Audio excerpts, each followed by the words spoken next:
Olá, amantes da música brasileira. Eu pensei bastante se eu deveria fazer esse vídeo. Fiquei muito chateado com muitas coisas que aconteceram diante desse caso do menino que faleceu, infelizmente, caindo do prédio, e toda a situação em volta que gera tanta coisa errada acontecendo. Primeiro, a empregada trabalhando num ambiente que não deveria estar, de uma pessoa que poderia pagar com ela ficando em casa, ela poderia pagar com a empregada ficando em casa, ela teria recurso para isso, tanto que a fiança foi 20 mil, acho que isso dá mais de um ano do trabalho da empregada. Ela tem essa possibilidade e ela preferiu que a empregada voltasse para o trabalho, sabe? O caso Miguel é um caso que eu fiquei pensando bastante e fiquei pensando se deveria trazer esse vídeo, fazer essa análise, que eu acho muito pertinente para o momento de uma ignorância tremenda que está acontecendo no nosso país.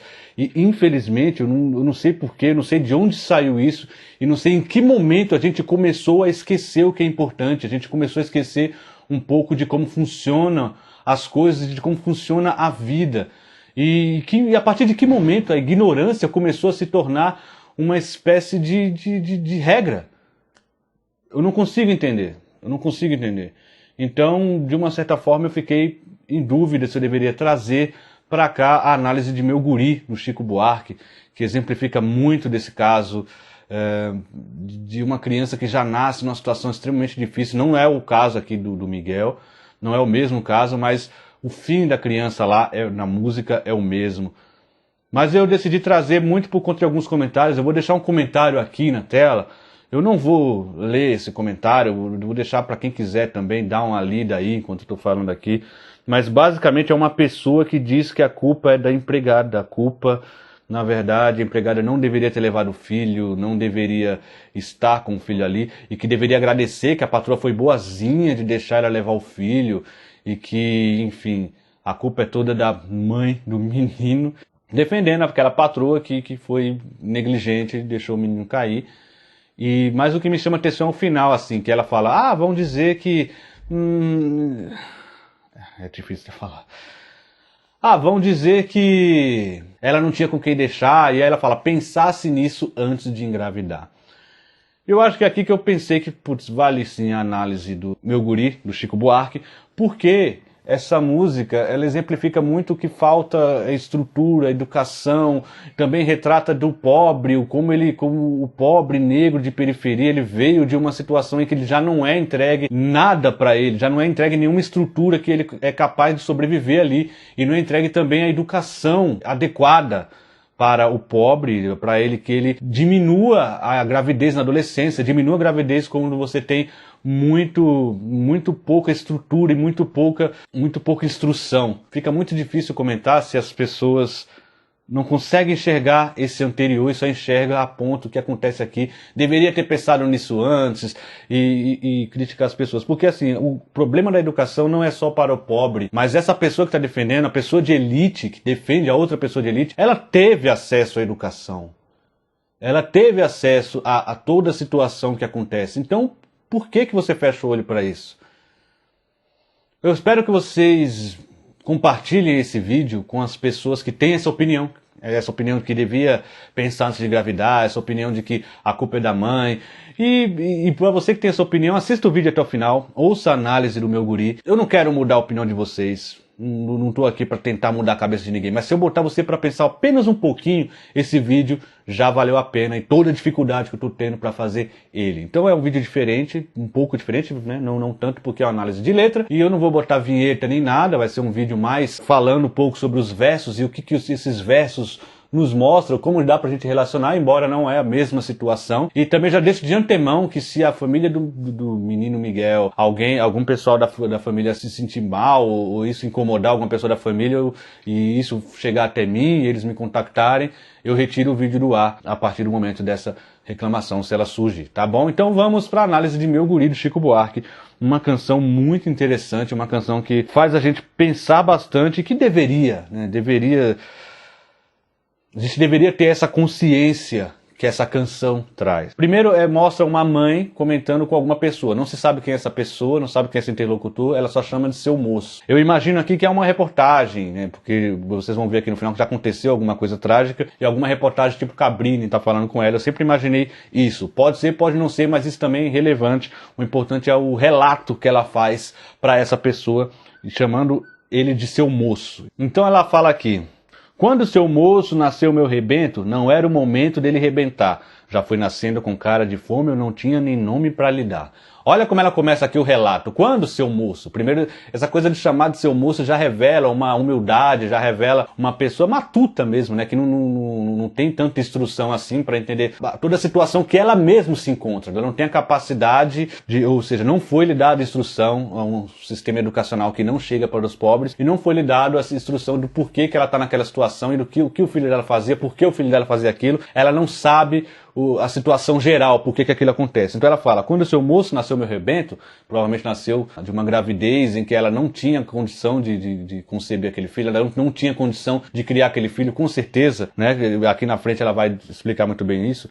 Então ela fala: quando nasceu meu rebento, não era o momento dele rebentar, ou seja, não estava preparado para aquilo. E é engraçado como ele relaciona aqui as palavras rebento e rebentar.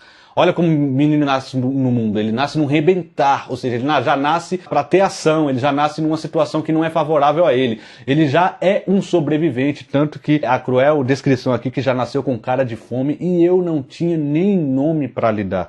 Olha que coisa complicada aqui essa música do Chico, essa letra. E aí ele segue: como fui levando, não sei explicar, fui assim levando ele a me levar, e na sua meninice ele um dia me disse que chegava lá. Então, olha que terrível aqui. Ela fala: como fui levando, eu não sei explicar. Ela fala: não sei como eu consegui criar uma criança. Isso geralmente é o que acontece nas periferias. Gente, é assustador como o Chico Buarque é um cara rico, né? Ele é o filho de um dos maiores historiadores do Brasil. Ele nasceu num berço de ouro e ele tem esse conhecimento da favela. Ou seja, a estrutura de educação deu a ele um conhecimento impressionante. Porque assim, ela não sabe, as pessoas engravidam na adolescência, as mulheres, e elas não sabem como elas conseguem levar aquela vida. Antes disso, ela não imagina que vai conseguir, geralmente é isso. Como fui levando, não sei explicar, fui assim levando ele a me levar, ou seja, é pela criança. A criança dá aquela força de onde você não tem, você continua ali criando ela, né? É uma obrigação sua, mas é também um amor que você nutre, que você começa a ter, né? Que nasce dentro de si, um amor pela criança. Então ele ia me levar, ele que conduzia ela a tirar, a fazer das tripas coração, tirar ali uma possibilidade de criar. E aí é a frase central: na sua meninice ele um dia me disse que chegava lá. Ou seja, ele falava: mãe, um dia eu vou estar em destaque, um dia eu vou aparecer nas manchetes, um dia você vai ver que eu venci. E aí guardem essa promessa dessa criança, falando que um dia vai chegar lá, que um dia estará em evidência, porque é o que vai acontecer no final aqui. Aí vem o refrão: olha aí o meu guri, olha aí. Uma frase de orgulho: olha o meu guri, olha ele aí. E também aí você vai ver que essa frase também vem com muita tristeza, vem com muita dor, quando se revela toda a situação no final. E aos poucos vai revelando quem é o guri. Então aqui ele fala, ele chega suado, veloz do batente e traz sempre um presente para me encabular. Tanta corrente de ouro, seu moço, que haja pescoço para enfiar. Olha que bonito, tanta corrente de ouro que haja pescoço para enfiar. A frase é muito bem feita, só que já levanta algumas suspeitas de que atividade esse guri praticava, né? Ele chega do batente, suado, veloz, né? Ou seja, chega rápido do batente, uma espécie de chega no susto, né? E traz sempre o presente para encabular, só que o presente são correntes de ouro. E todo mundo sabe que é muito comum roubo de corrente de ouro do pescoço das pessoas mesmo. Pivetes fazem isso. E aqui então já dá para ver que o guri praticava uma atividade criminosa, né? Ou seja, entregava para a mãe ali algumas correntes de ouro. E ela achava aquilo lindo. E para ela, o guri, o orgulho dela, estava vencendo, né? Aqui o interessante é mostrar a inocência do eu lírico diante da situação. Sempre o ponto a se frisar é esse. A inocência das atividades do filho. Então aqui ela continua: me trouxe uma bolsa já com tudo dentro, chave, caderneta, terço, patuá, o lenço e uma penca de documento para eu finalmente me identificar. Olha que terrível isso aqui, não é? O filho dá uma bolsa para a mãe, só que ele já dá uma bolsa com caderneta, chave, terço, patuá, né? Ou seja, itens religiosos aí também, e documentos. E a mãe fica feliz, que nossa, finalmente eu me identifico, finalmente eu sou alguém na sociedade. Olha o grau de inocência da mãe né, dizendo que a partir do momento que ela tem aquele documento na mão, ela finalmente tem uma identidade, né? Que também faz uma relação com a música Alegria, Alegria, se vocês conseguem perceber, que ele fala um lenço e uma penca de documento, né? Nem Alegria, Alegria, Caetano diz, caminhando contra o vento, sem lenço, sem documento. Isso dá a ideia de caminhando ao léu, sem rumo, e aqui ela encontra o lenço e o documento, então ela consegue na cabeça dela dizer que agora tem um rumo, que o filho está dando um rumo para ela. E impressionante também que ela fica feliz com a chave, com a caderneta. O que ela vai fazer com a chave? Aquela chave é de quê? São itens absolutamente inúteis para aquela mãe, alguns deles, e ela se orgulha da chave, se orgulha do documento que não é dela, mas que ela fala, agora eu tenho o documento, agora eu tenho identidade. E aí ele continua a descrever algumas coisas que eu vou cercar alguns pontos interessantes. Ele chega no morro com carregamento, pulseira, cimento, relógio, pneu, gravador. Olha que interessante aqui o material que ele traz. Ele é um receptador, não é? Aqui na favela a gente tinha alguns colegas que praticavam esse tipo de receptação e sabia que eram os objetos mais aleatórios possíveis que se tinha na casa dessas pessoas, que eles eram receptadores, eles eram uma espécie de intermediário daqueles roubos, né? Mas aqui é interessante que ele coloca cimento. Olha, pulseira, tudo bem, é item de roubo, relógio é item de roubo e gravador também. Cimento e pneu podem dar outras interpretações, porque cimento pode ser que aquele menino, de vez em quando, conseguia algum emprego que não estava à margem da lei, conseguia trabalhar de pedreiro, de ajudante de pedreiro, de meia colher, o que é muito comum aqui na periferia. Realmente é muito comum que os meninos, né, de uma certa forma, trabalhem como traficantes e também trabalhem, de vez em quando, arrumando um bico ali para ter um dinheirinho, digamos, honesto, entre aspas. Interessante aqui que ele coloca cimento e pneu também, que também borracharia também contrata bastante da molecada, pelo menos aqui na região. Pode não ser isso também pode ser material de receptação, mas é só uma interpretação a mais que eu posso dizer, olha, aquele menino, além de as práticas criminosas, também de vez em quando fazia ali, tinha alguns bicos, alguns empregos de fato. Lembrando que era um menor de idade, no final aqui vai ficar explícito que é um menor de idade, é o meu guri, e já tá nessa vida trabalhando e fazendo atividades criminosas, tentando sustentar a mãe que tá na dificuldade danada, quando deveria estar na escola, quando a gente deveria pensar que ele teria que ter uma condição de estudo, teria que ter uma condição de se preparar para um mercado de trabalho, que a gente fala tanto em meritocracia, mas como que a gente preparou esse guri para o mercado de trabalho? O que a gente deu para ele? Que estrutura demos para ele? E ela fala aqui, rezo até ele chegar cá do alto, essa onda de assalto tá um horror. Então ela se coloca como uma pessoa de um alto, né? Que ela reza, afinal já tem um terço patuado, o verso anterior, e ela reza no alto, para que ele chegue bem, e ela fala que essa onda de assalto à rua, ela está preocupada com seu filho, sendo que ele é um dos praticantes dos assaltos ali.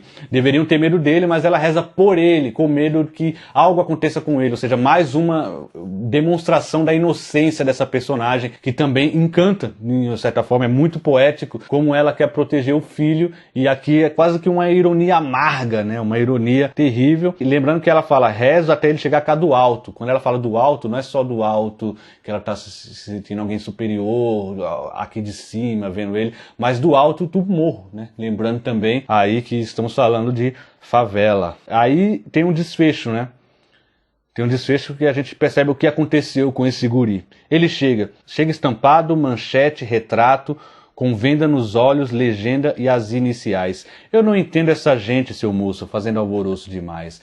Ou seja, ele está na manchete, como ele falou, que estaria em destaque algum dia, e ele está na manchete. Venda nos olhos, né? Afinal é um criminoso. Legendas e iniciais, porque é um menor de idade, não se pode colocar, e não se pode se identificar o menor infrator lá, uma defesa do próprio menor infrator. E ela fala que não entende essa gente, seu moço, fazendo alvoroço demais, né? Não entende essa gente que critica o seu filho, que quer matar o seu filho. Bandido bom é bandido morto, que aquele menino tem que morrer mesmo, que aquele menino é um problema que deve ser eliminado. É um problema que deve sair da nossa frente imediatamente, porque a sociedade não pode mais com isso. Ou seja, é um garoto que nasceu para ser um sobrevivente e que a sociedade de cara já vai dizer que é bom que ele esteja morto, né? Bandido bom é bandido morto. É muito complicado aqui as situações que são levantadas. E aqui no final a gente percebe que a manchete que traz ele estampado, não traz ele estampado bem, ou ele foi preso, é muito pior que isso. O guri no mato, acho que tá rindo, acho que tá lindo de papo pro ar. Desde o começo eu não disse, seu moço? Ele disse que chegava lá. O guri foi assassinado, o guri aparece nas manchetes morto, né? O guri no mato, acho que tá rindo, acho que tá lindo de papo pro ar. Ou seja, é o corpo dele de papo pro ar. E a mãe dele falando, olha, ele disse que estaria em evidência. E está, de uma maneira trágica, ele estava nas manchetes. E é onde o pobre tem o seu momento. O momento em que ele é morto, o momento em que ele é preso. E aqui a gente tem esse desfecho trágico e que nos mostra uma condição, indiretamente aqui no texto, de que não foi dado a chance de sobrevivência a esse guri. Não foi dado a chance de sobrevivência a ele.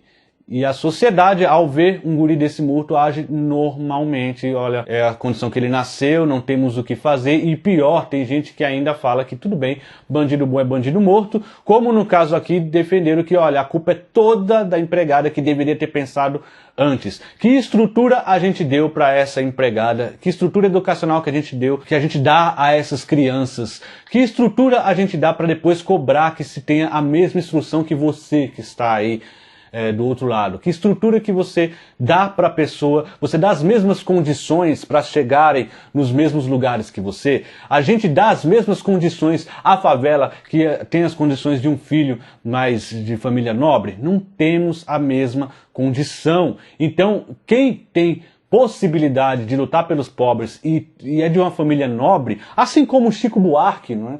Que denuncia essas coisas, e era alguém que podia simplesmente se calar e falar bandido bom é bandido morto, eu tô bem aqui. Mas não, é uma pessoa que fez a música, uma pessoa que faz música pensando nessa turma e fazendo, na verdade, aqui mais que isso, um ensaio complexo sobre isso. A música, meu guri, é um ensaio complexo da situação que acontece e vem acontecendo. Falta educação. Falta educação, falta estrutura para a favela. Não falta armas. Armas é o que mais tem na favela.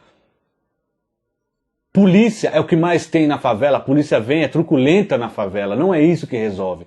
Você não resolve o problema do bandido matando o bandido. Você simplesmente está pegando aqui na frente e cortando uma coisa que tem uma linha evolutiva muito grande acontecendo. Então você tem que chegar nessa linha evolutiva para evitar que chegue aqui. Entendeu? E essa linha evolutiva é educação. Enquanto não pisarmos e não frisarmos na questão da educação, vamos ter ainda muito o discurso do bandido bom é bandido morto, o discurso do temos medo de negros e é natural porque é o negro que comete crime. Teremos esse tipo de discurso de pessoas que tiveram possibilidade de educação e não utilizam isso. É uma sorte do Brasil termos um artista como Chico Buarque de Holanda. É uma sorte do Brasil. É uma joia rara do Brasil. É alguém que consegue trazer uma estrutura de texto de uma maneira culta, né? Lógico que aqui tem assim suas irregularidades por conta do personagem que ele traz, que é uma mãe, né? Que é uma mulher humilde e que aqui traz alguns vícios de linguagem por conta disso, como por exemplo no verso que eu pulei e que eu vou trazer para vocês agora, que eu acho que é o que vocês devem pensar. Eu consolo ele, ele me consola, boto ele no colo para ele me ninar, de repente acordo, olho para o lado, o danado já foi trabalhar. Um consolo mútuo, né? Um amor da mãe para o filho, ela bota ele no colo para ele ninar ele, e é recíproco. E aqui, o vício de linguagem, a repetição do ele, no texto culto, como o Chico consegue fazer, não se faz, né? Eu consolo ele me consola, boto ele no colo para ele me ninar. De repente acordo, olho para o lado e o danado já foi trabalhar. Olha o quanto ela é orgulhosa com o guri, que foi com muita dificuldade que ela teve que ali criar ele e depois ver ele morto. E dizendo que ele chegou lá porque ele está numa manchete. E aqui eu vou finalizar com um verbo que o Chico inventou, né? Que aqui fica meio camuflado. Eu consolo ele, ele me consola. Boto ele no colo para ele me ninar. Como se meninar fosse um verbo. Meninar. um verbo do menino. Eu menino, tu meninas, eles meninam. Deixem os meninos meninar, deixem as meninas meninar. Não é? É um vídeo muito difícil a fazer, mas eu espero que faça algumas pessoas pensarem, ao menos. Pensarem.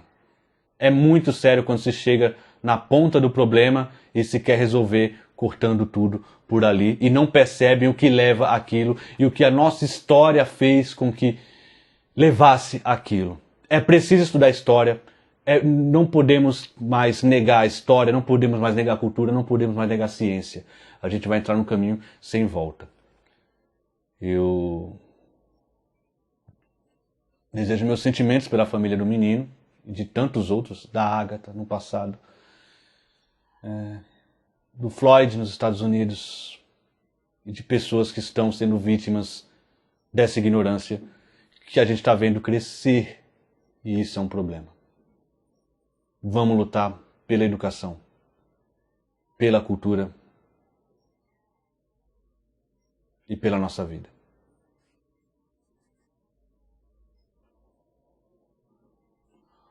Obrigado a todos vocês e até a próxima.